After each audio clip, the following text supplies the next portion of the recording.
I was born and raised in the Bay Area in San Francisco. Grew up there all my life. My parents immigrated to the States in the 70s, early 70s. I grew up in a small neighborhood called Piedmont, predominantly white. And it's almost like out of the Pleasantville movie, you know? So every 4th of July, you have these small town parades.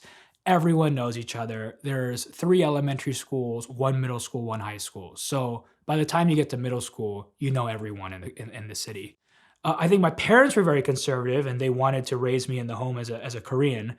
But I think I really just kind of adopted that American mentality. So I grew up playing sports, soccer, baseball, lacrosse, football, love camping, fishing, and then which would lead me to play sports and do a whole bunch of other things that my parents initially were against. You know, they didn't want, well, first of all, they didn't know what playing football was. So when their first kid says, I'm gonna go play football, I'm gonna put on pads and a helmet, they're like, what is that? Why do I have to sign off on this form? Why is a jersey $50? You should be studying. So on the outside, I'd go to school, have a sandwich. At, 저녁 time, I come home, I'm having kimchi 된장, 밥, 국, 반찬. 아침, 점심, 저녁, like breakfast, lunch, dinner. Our family is very traditional. We have Korean food. My father will not have omelets in the morning. He will not have pizza at night. And so in one sense, I was in that house, very just in a Korean bubble, in this white suburb. And so going back between those worlds was challenging. Now I see it as a huge gift, but back then I think that was probably the biggest friction between me, my siblings, and my parents. Yeah, so I came here, I had done about 10, 12 years in Silicon Valley, had worked at some great startups. Everyone was either leaving for Uber or Airbnb, which was now the next wave of startups. And I had just been growing up in the Bay Area. So, after 31 years, it was the same conversation. It was the same people. It was the same weekends. And I think I was just ready for something different. And fate be it that I met this Korean American investor who said, hey, there's this very small startup. It's fully Korean. The CEO does not speak English whatsoever. Would you be interested? And I said no. And mind you, I didn't grow up speaking Korean. In fact, I was averse to it. I was like, I'm not speaking Korean. My parents always spoke to me in Korean.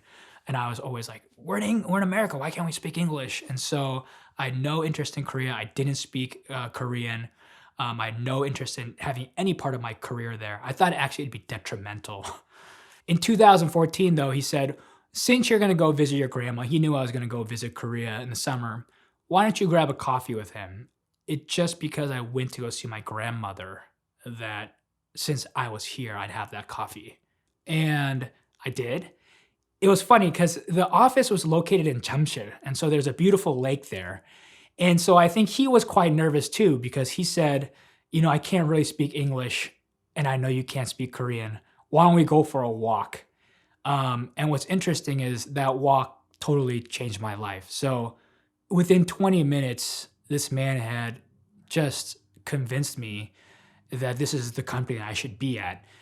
And little did I know that this company would do well. I just felt so connected to this guy. And that company ended up being one of the very few unicorns of this country, which is 배달의 민족. And so at the time when I joined the company, it was about 20, 30 people. Similar as to how I moved into my first apartment, which is just doing it. I mean, my parents were like, typical Korean parents, you will not live in San Francisco alone. On a weekend, I signed the deal myself, so you can't reverse out. This same thing, I was like, I signed, I'm gonna go. I signed the offer, I'm gonna go. And so my parents for the first 2 months or 3 months as I prepared to leave were very concerned. They picked me up from SFO airport. We went to a sushi place that we always go to because flight landed in the afternoon. I told them straight up, I'm gonna move. My mom didn't flinch. She just was eating her sushi. I still remember. And then I said it again. I was like, I'm gonna go. I think this is a huge opportunity. I think my mom perked up a little bit. And she was like, what are you talking about? Like, you don't even speak Korean. You don't even speak Korean to me. You're never gonna fit in there. They thought it was like career suicide. The irony is that they literally immigrated for me to have the exact life I finally had in America. I had gone to a good school, was living on my own, had a home, had done well in San Francisco, was very involved in local politics, state politics. I had a nonprofit, was sitting on boards, I had a restaurant. So the irony was that's exactly probably why my parents immigrated, because they wanted me to have that. And then all of a sudden their chache was like, I'm gonna go back. And the irony is they know Korea better than me. So they asked, where are you gonna go work at least? And like Samsung, LG, something that they know. And can you imagine? I said 배달의 민족. At the time there's 25 people. So they're thinking you left Zynga, Monster, LinkedIn, and you're gonna go to what? Even my Korean parents didn't know what that was. So they thought this is very dangerous. They never heard of the CEO. And they then look to, okay, who is it? Is someone notable? It hasn't done anything up until then. And so they were very concerned. But I think their biggest concern was they know my personality very well. And they also know Korea very well, Korean society better than I do. And they knew that if I had battles and fights with my parents on cultural differences, Mike, going to Korea, it's going to be a wave of that, and you're not going to handle that. And I think that was their biggest concern. Yeah. So when I first got to 배달의 민족, I think it was very apparent that the working cultures are so different. And in the beginning, I think many couples have this challenge. So Korean Americans who have come here and they're frustrated. Number one, their frustrations are valid. It's a challenging thing. I get it too. I always find it I'm not saying my Korean's great, but you can go to a Korean restaurant and order, and your 말투 and 사투리 is a little off. And sometimes the 아줌마 will even be like, huh? Like, can you repeat it again? Or even ask you, like, maybe you didn't learn it well. If I go to the same restaurant with a white male friend and they say something very basic, the 아줌마 face lights up. It's just like they're so thankful and grateful that it was spoken so well. And so you have these small moments. Now, no one did anything wrong in this moment, but those small things show you that you're not there's an expectation for me then to speak it perfectly. There's not an expectation for a white American to do that. So then, but I'm not Korean, so I can't speak it perfectly. And all along the way, whether you're at a bank, a restaurant, a conference, a meeting room, friends, dating, whatever, those small things start to add up. And so you realize you're always kind of in a middle zone. Yeah, it's hard. I struggle with it all the time too. And I think here's a good example. My parents are very Korean, obviously. So much so that in America, all my life, 설날, 추석, we still do 제사 지내. And so I remember I grew up in a white suburb. Can you imagine your father waking up in the morning? I don't know if you've done it. You have to like 불태워. The father next door is driving out and your dad is burning, paper, and then there's a 접시 of food with a whole bunch of things and a whole bunch of ants. When I came to Korea, I was very surprised that all my young Korean friends on like 추석 and 설날, the last thing they want to do is go to Jibang and go see their family. They are like, oh, it's such a pain. I hate this part of my culture. I want to go to Cebu. I want to go to Bali. And it was like, for me, it was very shocking.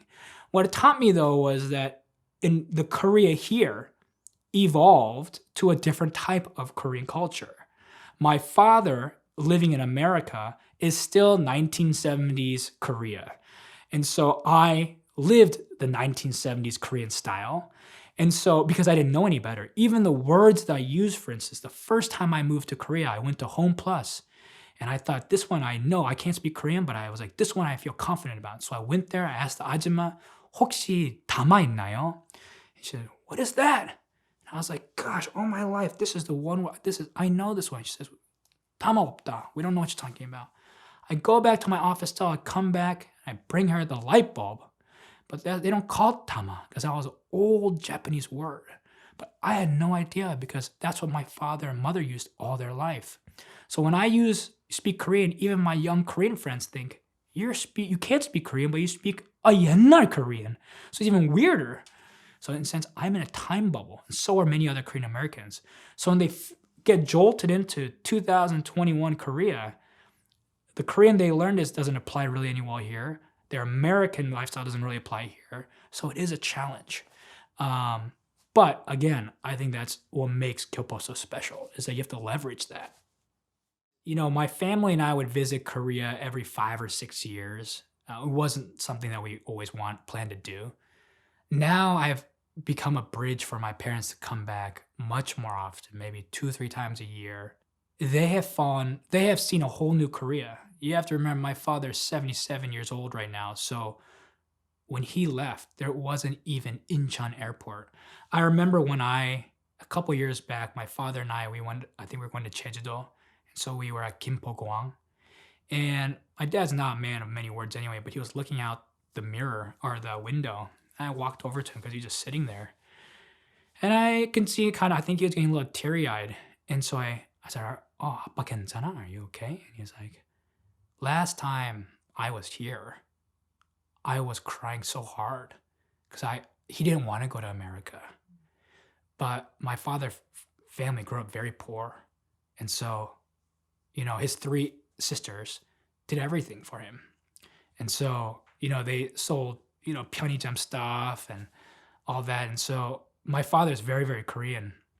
He didn't want to go to America, but he was the only one to go to college, which my aunts almost put him through. And so he's going to be a doctor.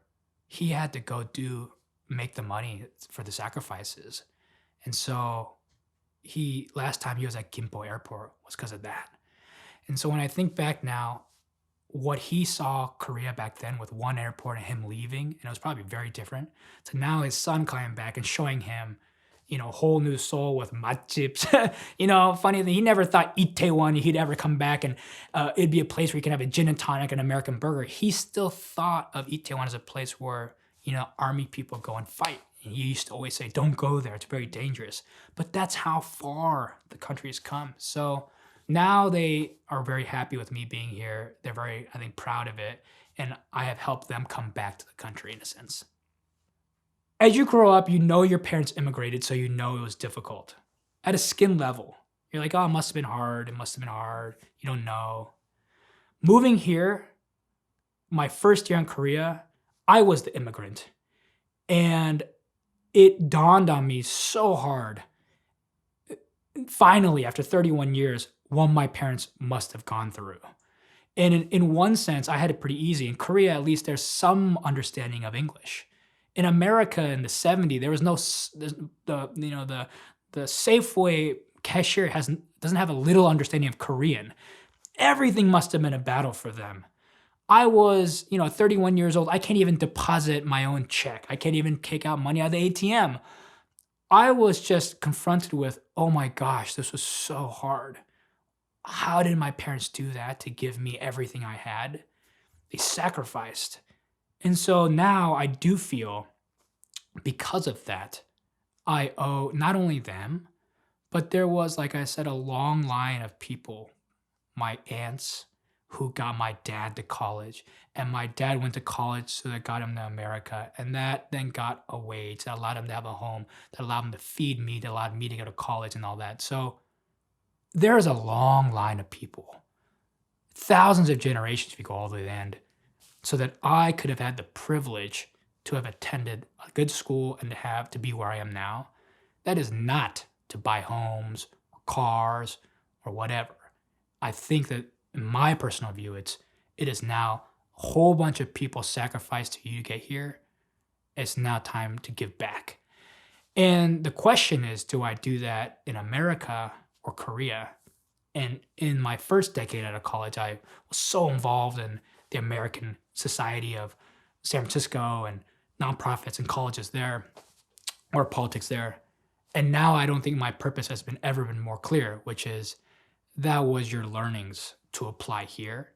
And now I feel that my purpose here is to take advantage of the sacrifices that my family has given me to drive impact here.